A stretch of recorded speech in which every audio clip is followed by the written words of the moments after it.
बुधवार 21 जनवरी fort area में general post office के करीब के अपने नए होटल एल्फिंस्टन में जीत सिंह 9 बजे सोकर उठा। चाय पीते हुए उसने हिंदी के अखबार पर निगाह डाली। मुख्य पृष्ठ पर एक्सप्रेस के रिपोर्टर पंकज झालानी की गिरफ्तारी की खबर थी। खबर के साथ दो तस्वीरें भी छपी थी, जिसमें से एक डिब्बे की जख्मी और बुरी हालत में पहुंची शक्ल की थी और दूसरी बदरुल हसन नाम के किसी शख्स की थी जिसे वो नहीं पहचानता था। लेकिन खबर की सुर्खियां पढ़कर उसे मालूम हुआ कि वो कोई जराइम पेशा व्यक्ति था जिसे पुलिस ने झालानी के खिलाफ केस में वादा माफ गवाह बनाया था। उसने तेजी से तमाम खबर को पढ़ा। उसे कहानी पर जरा यकीन नहीं आया। यकीन न आने की प्रमुख वजह डिब्बा था, जिसकी जात औकात से वो पहले से वाकिफ न होता तो शायद उसे कहानी पर यकीन आ भी जाता। उसके दिल ने यही गवाही दी कि झालानी पर वो विपत्ति का पहाड़ इसलिए टूटा था क्योंकि वो उसकी गुमनाम टेलीफोन कॉल पर काम करता केकी मिस्त्री के कत्ल के केस को टटोल रहा था। जाहिर था कि दुश्मनों ने उसकी निरंतर आगे बढ़ती खोजबीन पर अंकुश लगाने के लिए ही वो चाल चली थी। तौबा, पढ़े लिखे संभ्रांत लोगों के साथ ऐसी बीत सकती थी तो उसके साथ तो जो ना गुजरती वो कम थी। अखबार में खबर को खूब मसालेदार बनाकर छपा था और झालानी को कहानी का विलेन साबित करने में कोई कसर नहीं छोड़ी गई थी। उसने एक्सप्रेस मंगाया। वो खबर उसमें भी मुख्य पृष्ठ पर छपी थी, लेकिन साथ में डिब्बे और बदरुल हसन की तस्वीरों की जगह झालानी की तस्वीर छपी थी। जो थोड़ी बहुत अंग्रेजी वो समझ सका, उससे उसने यही जाना कि एक्सप्रेस ने अपने रिपोर्टर का एक गहरी साजिश का शिकार बताया था। उसमें यह भी दर्ज था कि उस रोज पुलिस ने रिमांड के लिए झालानी को डिप्टी चीफ मेट्रोपोलियन मजिस्ट्रेट के कोर्ट में पेश करना था। वो नहा धोकर तैयार हुआ। तब तक 10 बज गए। उसने नवलानी के घर पर फोन लगाया। फोन उसकी बीवी सुमन ने रिसीव किया। सारी रात नर्सिंग होम से पति के सिरहाने बैठी रही वो उसी क्षण घर लौटी थी और लगभग उल्टे पांव ही वापस लौट जाने वाली थी। तब जीत सिंह को और भी दहशतनाक खबर सुनने को मिली जो अखबारों तक नहीं पहुंच पाई थी। पिछली रात उसी सोसाइटी की पार्किंग में जिसमें कि वो लोग रहते थे, कुछ अनजान लोगों ने नवलानी को इतनी मार लगाई थी कि उसकी 3 पसलियां चटक गई थी और बाईं बांह की 2 जगह से हड्डी टूट गई थी। उसके अलावा तमाम जिस्म पर बनी खरोचों, जख्मों का तो कोई हिसाब ही नहीं था। कोई बुलाने आया था, सुमन ने बताया। किसी से मिलने वो नीचे गए थे। काफी देर तक न लौटे तो मैं उनकी तलाश में नीचे गई। मुझे तो पता भी नहीं चलता कि वो पार्किंग में बेहोश पड़े थे, अगरचे कि कोई और रेजिडेंट अपनी कार निकालने उधर ना गया होता और उसे वो जमीन पर गिरे पड़े न दिखाई गए होते। अब कैसी हालत है? जीत सिंह ने दहशतनाक लहजे में पूछा। बहुत खराब। डॉक्टर कहते हैं हफ्ता 10 दिन तो नर्सिंग होम में ही रहना पड़ेगा। उसके बाद भी उठकर चलने फिरने लायक बनने में महीना लग जाएगा। हे भगवान, है कहाँ? शिवाजी पार्क में विलासराव मेमोरियल नर्सिंग होम में। क्या मैं मिल सकता हूँ? अभी नहीं, अभी वो एक्सटेंसिव केयर यूनिट में है। वहाँ से उन्हें कमरे में शिफ्ट किया जाएगा तो तब मिल सकते हो। ऐसा कब होगा? शायद कल। मेरे लायक कोई सेवा हो तो बताइए। जीत सिंह, बताया ना तुमने अपना नाम? जी हाँ। उनकी जुबानी मैंने कभी सुना नहीं तुम्हारा नाम। मैं निहायत मामूली आदमी हूँ और उनका कोई पुराना वाकिफकार नहीं हूँ। ये साहब का बड़प्पन है कि वो मुझे मुंह लगाते हैं। होश में आएंगे तो मैं बोलूंगी। जीत सिंह ने फोन किया था। मैं उनके जल्दी ठीक होने के लिए दुआ करूंगा। शुक्रिया। झालानी को कोर्ट में मजिस्ट्रेट के सामने पेश किया गया। कोर्ट में अजीत दत्त और बड़ा वकील सातारा वाला पहले से मौजूद थे। केस की सुनवाई शुरू हुई। मजिस्ट्रेट ने सरकारी वकील का बयान सुना, पुलिस के वादा माफ गवाह बदरुल हसन का बयान सुना और शेख मुनीर का बयान कम सुना। उसका चेहरा ज्यादा देखा, जो पिछले रोज से ज्यादा बुरे हाल में पहुंच चुका था। अपनी हालत को और ड्रामाई बनाने के लिए उसने अपनी एक बांह को स्लिंग में लटकाया हुआ था और जानबूझकर लंगड़ा के चल रहा था। पुलिस के वकील ने उसके डॉक्टरी मुआयने का सर्टिफिकेट भी पेश किया, जो कि उसे बुरी तरह से घायल बताता था। मैजिस्ट्रेट पुराने ख्यालों का आदमी था और वो वैसे ही अपने मिजाज से ही मीडिया की नई सौगात खोजी पत्रकारिता के खिलाफ था।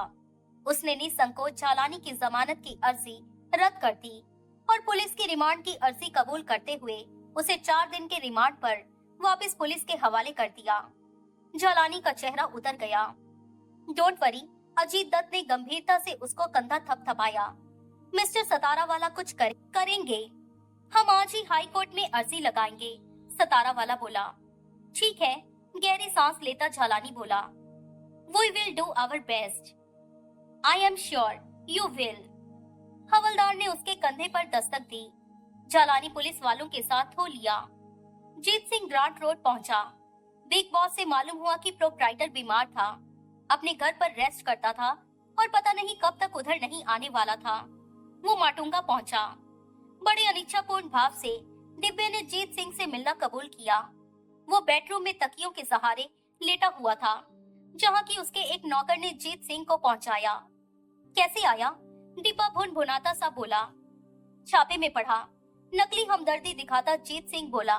अफसोस करने आया। अरे, मैं क्या मर गया है जो अफसोस करने आया? मरे तुम्हारे दुश्मन, पर थोबड़े का तो कीमा कूट दिया। सब हिसाब बराबर हो जाएगा, सरकारी वकील बोलता था। 5 से 7 साल तक नपेगा। बढ़िया, भाई लोग तो बहुत खुश होंगे तुम्हारे से। भाई लोग? कौन भाई लोग? जिनकी इतनी खिदमत की। अरे, कैसी खिदमत? किसकी खिदमत? जिनके दम पर इतना उम्दा ड्रामा सेट किया और छापे वाले भेड़ों को फुल फिट किया। ड्रामा? बढ़िया, आजमाया हुआ।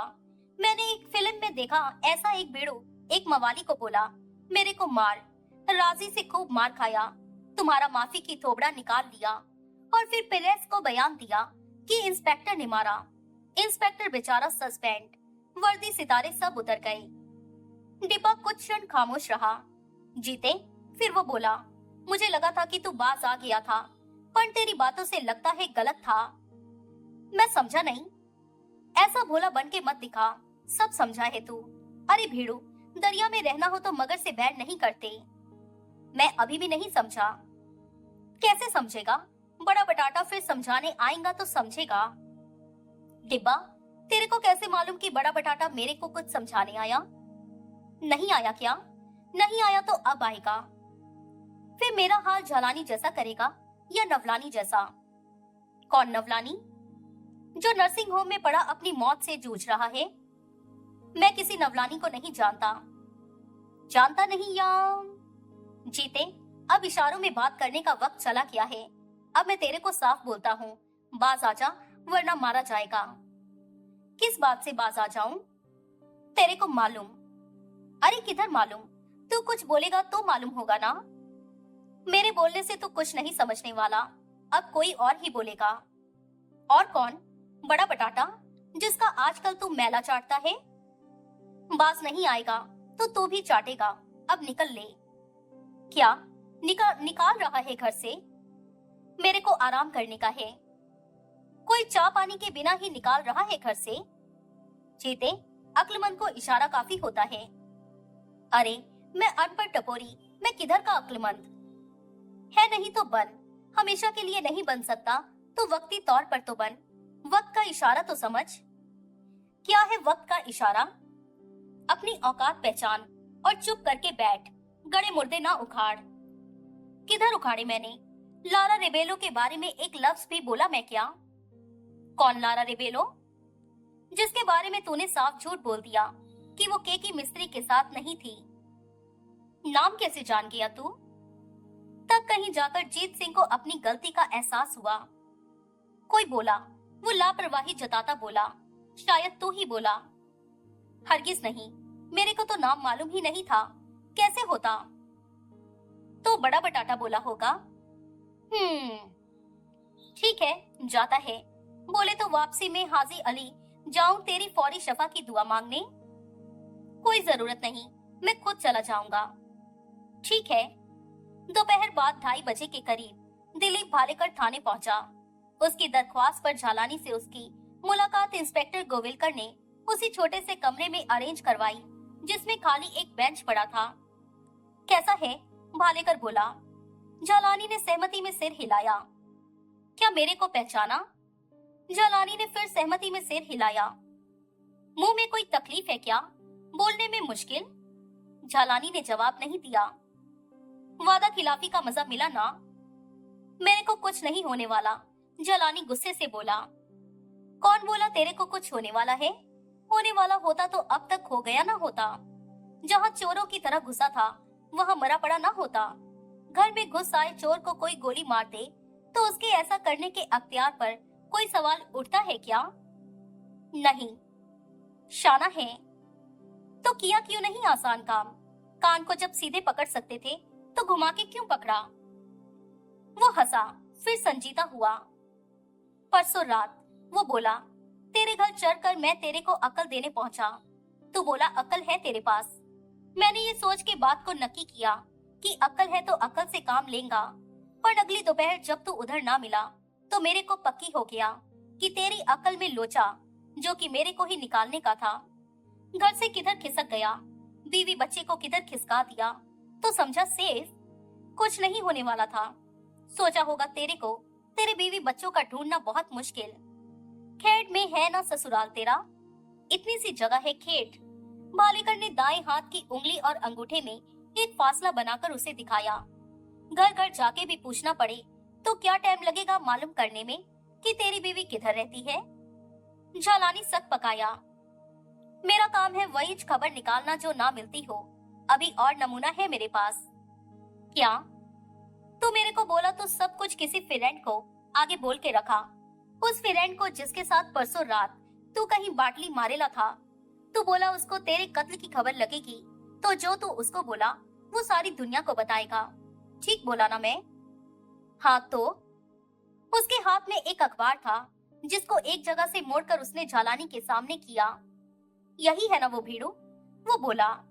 जालानी की अखबार में छपी तस्वीर पर निगाह पड़ी तो वो सन रह गया। वो तस्वीर शेखर नवलानी की थी। उसने अखबार भाले कर हाथ से झपट लिया। वो डेली नाम का अखबार था जो मुंबई का मिड डे पेपर था। दोपहर में छपता था। जो खबर इसमें छपी है, भालेकर बोला, वो तेरे अखबार जैसे अखबारों में नहीं छपी क्योंकि वक्त पर ना पहुंची। खाली इस पर्चे में छपी जिसकी कॉपी में खास तेरे वास्ते लाया। पढ़ खबर। जालानी ने खबर पढ़ी, फिर उसने अखबार पर से सिर उठाया। तुम्हारा कारनामा है? उसने पूछा। पहले हाँ बोल, यही वो भीड़ू है ना जिसकी परसों रात तू मेरे को हूल देता था? नहीं है। बंडल मारेला है। परसों शाम यॉट क्लब में तू इसी के साथ बाटली मारता था। तेरा इसके साथ पहले से उधर का अपॉइंटमेंट फिक्स था। जालानी खामोश रहा। मैं बोला था तुम दोनों एक साथ शमशान घाट पहुंचेगा, पर तू जिंदा है ये भी जिंदा है। मेरे को मांगता होता तो ये अस्पताल की जगह शमशान घाट पहुंचता और तू इधर हवालात की जगह शमशान घाट पहुंचता। तो फिर ऐसा क्यों नहीं किया? क्योंकि बहुत नर्म दिल मवाली हो। मस्करी नहीं मारने का है। नहीं है मैं ऐसा, पर मैं पहले भी तेरे को बोला खून खराबा में तभी करता है जब जरूरी। तू बोला जरूरी, मैं यही थाने में तेरे को टपकाता है। कहना आसान है। लॉकअप में पंखे से टंगा होएगा। गोविलकर एफआईआर में लिखेगा खुद खुशी कर ली। जालानी के जिस्म में सिरन दौड़ गई। अब केस कोर्ट में लग चुका है। जालानी दबे स्वर में बोला, मैं वो बोलूं जो तुम चाहते हो तो अब तुम क्या सवार सकोगे? पहले बोल फिर देख। क्या बोलूं? केस पर काम करने को तेरे को किधर से टिप मिला?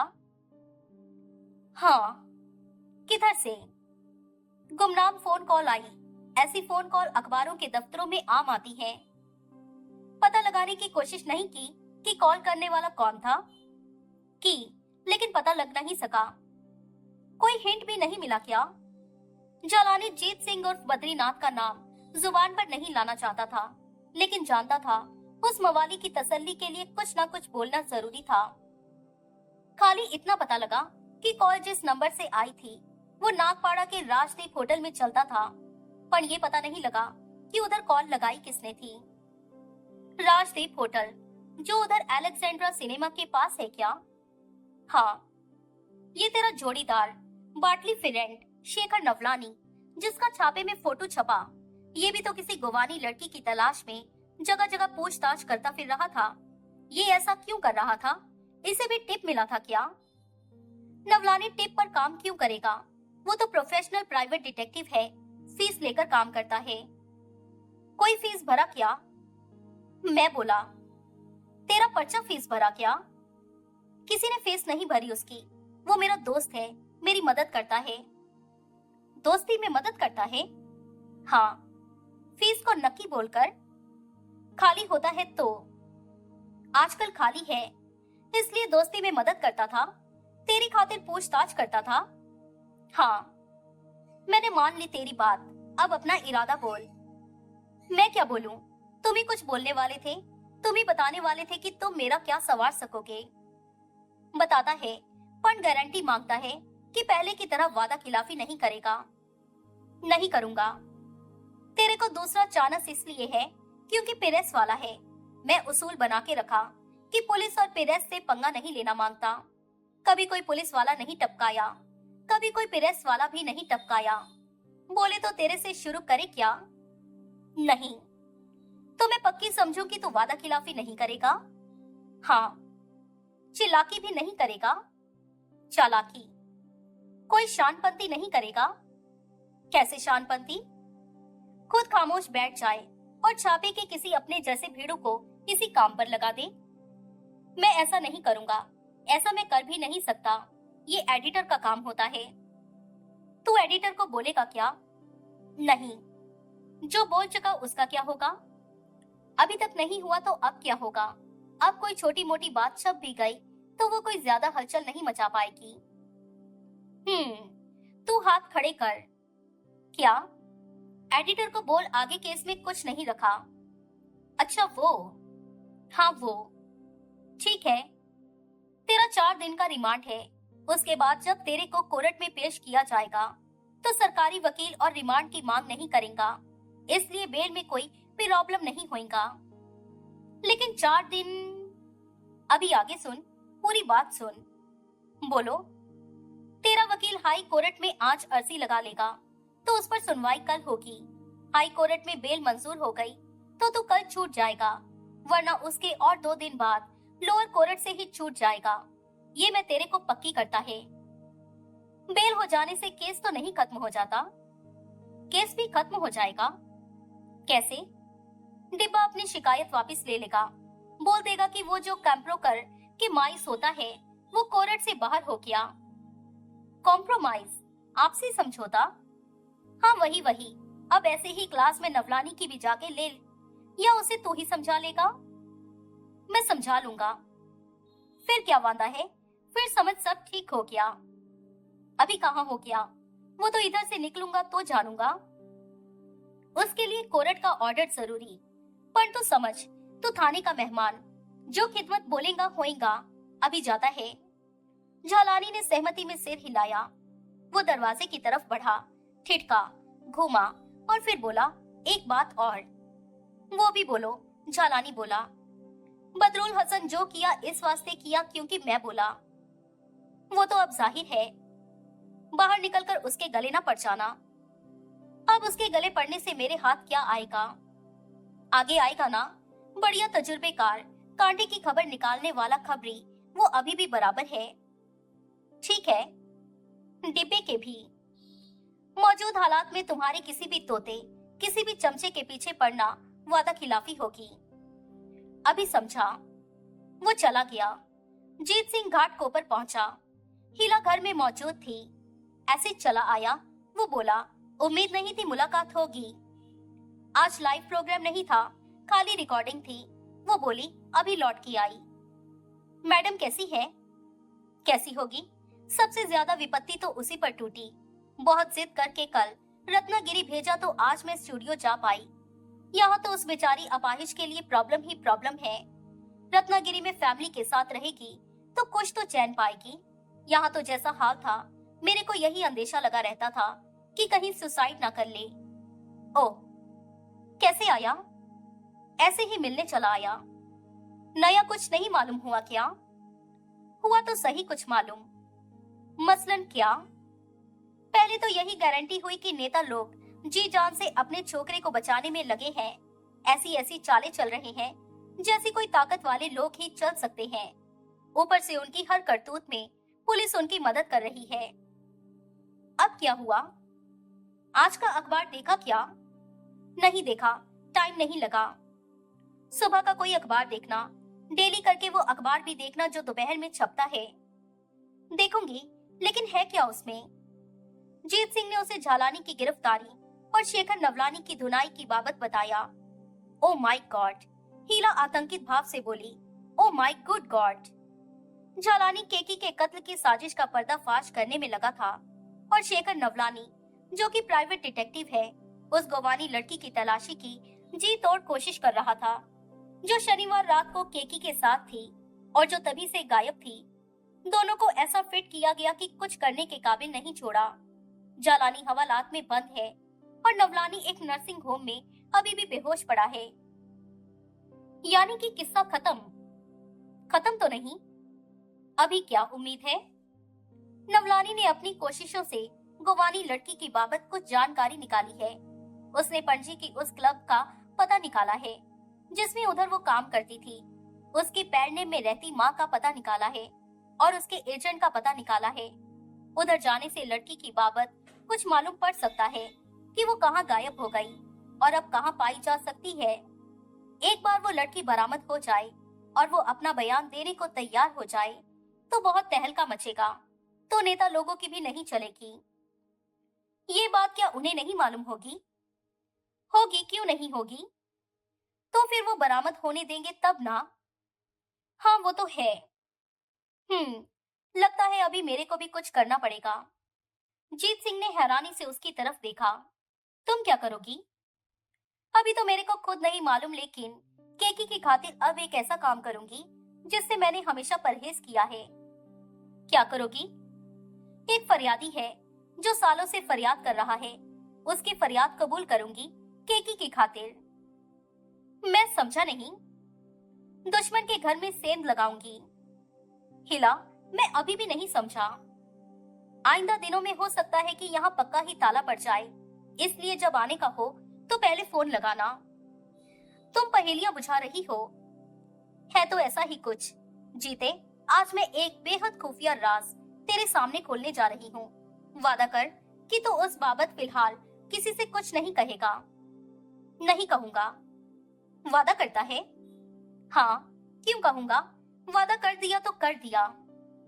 तो सुन, मधुकर राव साबले, मेंबर पार्लियामेंट, मेरा बाप है। जीता जैसे आसमान से गिरा। मैं उसकी नाजायज औलाद हूँ। क्या? मैं सच कह रही हूँ। हिला, तू केकी की बहन नहीं? हूँ। मेरा कोई सच में सगा भाई होता तो मेरे को उससे उतना लगाव नहीं होता जितना कि केकी से था, लेकिन मैं उसकी माँ जाई बहन नहीं हूँ। मैं मधुकर राव साबले और अपनी माँ मारिया कॉस्टेलो की नाजायज औलाद हूँ। तेरी माँ गोवानी है? थी, कब की मर गई। पारसी नहीं? नहीं। मधुकर राव साबले मुझे हिला साबले बनाना चाहता है, लेकिन मैं हिला मिस्त्री हूँ और रहूंगी। केकी मेरा भाई था और रहेगा। मैं उसकी याद को कलंकित नहीं कर सकती, लेकिन एक मिशन की खातिर आइंदा दिनों में एक बड़ा कदम उठाऊंगी, भले ही वो मेरे को नागवार गुजरे। किस्सा क्या है हिला? अभी बोल तो दिया कि मैं मधुकर राव साबले की और मारिया कॉस्टेलो की नाजायज औलाद हूँ। क्या किस्सा है? उल्लुओं की तरह पलके झपकाते जीत सिंह ने फिर अपना सवाल दोहराया। ये एक घिनौनी कहानी है जो कि मुझे जुबान पर नहीं लानी चाहिए, लेकिन इससे मेरी माँ के कैरेक्टर पर लांछन आता है। लेकिन तू भी मेरे भाई जैसा है और केकी की खातिर इतना कुछ कर रहा है, इसलिए तेरे को बोलती हूँ। सुन, नेताजी ने नौजवानी में शादी के वक्त शादी की थी, लेकिन शादी के 6 साल बाद भी औलाद का मुंह देखना नसीब नहीं हुआ था। एक बार बीवी प्रेग्नेंट हुई थी तो केस बिगड़ गया था और 8वें महीने में जच्चा बच्चा दोनों मर गए थे। और तब 40 से ऊपर की उम्र में पहुंचा नेताजी बे औलाद विधुर बन गया था। तब चाहता तो शादी कर सकता था, मेरी माँ से ही कर सकता था, लेकिन बीवी की जगह माशूक उसे सहूलियत का सिलसिला जान पड़ता था। मेरी माँ को उसने हमेशा इसी झांसे में रखा कि वो देर सवेर उससे शादी कर लेगा। मेरी माँ तब खाली 19 साल की थी और वो उम्र नासमझी की होती है और खामखा जज्बाती होने की होती है। इसी वजह से वो प्रेग्नेंट हो गई। उसने नेताजी को बताया और शादी के लिए इसरार किया। नेताजी ने शादी की हामी तो भरी नहीं, उल्टे प्रेगनेंसी के लिए भी उसे ही जिम्मेदार ठहराया कि क्यों उसने प्रेग्नेंट होने की लापरवाही की थी। उसने शादी की ज्यादा जिद की तो नेताजी दूध में से मक्खी की तरह उसे अपनी जिंदगी से तो निकाल बाहर किया ही, साथ ही ये भी लांछन जड़ दिया कि पता नहीं मेरी माँ के पेट में पलता बच्चा उसका था भी या नहीं। वो एक क्षण को ठिठकी और फिर बोली, मर्द ने औरत के साथ दगा करना हो तो ऐसे हालात में उसके पास औरत के खिलाफ इस्तेमाल करने के लिए यही हथियार होता है। फिर मैं पैदा हुई। ये तब की बात है जब मेरी माँ 24 साल की थी और नेताजी 50 के पेटे में पहुंच रहा था। मेरी माँ ने उसे मेरे जन्म की खबर भिजवाई तो उसने आकर मेरी सूरत पर निगाह डालने की भी जहमत नहीं की। तब नेताजी का पॉलिटिकल तरक्की का नया नया सफर शुरू हुआ था और नेतागिरी के ही सदके वो काफी पैसा भी पीट चुका था। ऐसी हैसियत बना चुके शख्स के पास ऐसे कामों के लिए टाइम किधर था। मेरी माँ चाहती तो उस पर मेरा बाप होने का इल्जाम लगाकर उसके पॉलिटिकल करियर को तबाह कर सकती थी, लेकिन उसने ऐसा नहीं किया क्योंकि जिसे दिल से चाहा हो उसका बुरा नहीं चाहा जाता। क्या इस बात का नेताजी पर कोई असर नहीं हुआ? थोड़ा सा हुआ। मेरी माशूक की औलाद की परवरिश के लिए एक माहाना रकम मेरी माँ को भिजवाने लगा। दोबारा शादी नहीं की क्या? पहले की नहीं, फिर हुई नहीं। 50 के पेटे में पहुंचा आदमी हम उम्र से शादी करने का तो ख्याल भी नहीं करता। वर्जिन छोकरी मांगता है जो नहीं मिली। फिर ऐसी उम्र में पहुंच गया कि औलाद की कमी खलने लगी, किसी वारिस का ना होना सताने लगा, आगे खड़ा बुढ़ापा डराने लगा। तब तक मेरे को केकी की माँ के हवाले करके मेरी माँ मर चुकी थी, इसलिए पहले तो मेरी तलाश ही नहीं कर पाया। मेरी माँ जिंदा होती तो तलाश जल्दी कामयाब होती। उसके मरते ही उस रकम की हाजिरी लगनी भी बंद हो गई थी, जो कि वो एहसान करने के लिए या अपना गुनाह बख्शवाने के लिए भिजवाया करता था। आखिरकार जब मैं 12वीं क्लास में पढ़ती थी तो किसी तरह से उसकी तलाश कामयाब हुई और पहुंच गया मेरे पर अपना क्लेम लगाने। जवाब में मैंने उसको ऐसा जलील किया कि दोबारा मेरे पास फटकने की मजाल नहीं हुई। मैं साफ बोली कि जो शख्स पेड़ का दावेदार ना बना वो फल का दावेदार बनने क्यों पहुंच गया, जो कि उस पेड़ को लगा था। बोला, जिस शख्स ने माँ के साथ इंसाफ नहीं किया उसकी क्या गारंटी थी कि वो बेटी के साथ इंसाफ करेगा। तो क्या वो चला गया? चला तो गया, लेकिन मेरा ख्याल, मेरी चाह दिल से नहीं निकाल सका, क्योंकि मेरी शक्ल पर पहली निगाह पड़ते ही मैं उसके माथे पर लिखा पढ़ सकती थी कि उसका अपना खून उसे अपनी आंखों के आगे दिखाई दे रहा था। कभी नेताजी से मिला है क्या? मेरे ऐसे भाग कहाँ, मेरे को तो इतने बड़े आदमी के कोई पास भी ना फटकने दे। जीत सिंह बोला, कभी मिले तो देखना मेरी कितनी शक्ल नेताजी से मिलती है। इसी वजह से केके से नहीं मिलती? हाँ। फिर क्या हुआ? क्या होना था, नेताजी दोबारा तो मेरे करीब नहीं फटका, लेकिन उसके पैगाम हमेशा मेरे पास आते रहे कि मैं जब चाहे उसके पास आ सकती थी और उसकी मसान जैसी वीरान जिंदगी में रौनक ला सकती थी। तो सोच जीते, मेरा नेताजी की पेशकश कबूल करना मेरी कितनी बड़ी दगाबाजी और एहसान फरामोशी होती मिसेस मिस्त्री नाम की उस औरत के साथ, जिसने हर किसी को हमेशा बोला कि उसके 2 बच्चे थे, एक लड़का एक लड़की थी, एक केकी था एक हिला थी। खुद केकी ने कभी मेरे को एहसास नहीं होने दिया कि मैं उसकी सगी बहन नहीं थी। उसकी मौत पर मेरी आंख उतना नहीं रोती जितना दिल रोता है। अपना चला गया, पराया रह गया, वो भी छोड़ के चल दे तो ये अंधेर नहीं तो क्या है। लेकिन तुम्हारा ऐसा इरादा है क्या? खाली मतलब हल करने के लिए मैं नेताजी के घर में रहूंगी तो मेरे को बहुत कुछ सुनने को, बहुत कुछ देखने को मिलेगा, और मेरे देखे सुने में से जरूर ऐसा भी कुछ निकलेगा जो केकी की मौत के लिए जिम्मेदार उस छोकरे बोनी जादव को जेल की सलाखों के पीछे पहुंचाएगा, जहां की उसका असल मुकाम है, जो केकी के खिलाफ साजिश करने वालों का पर्दाफाश करेगा।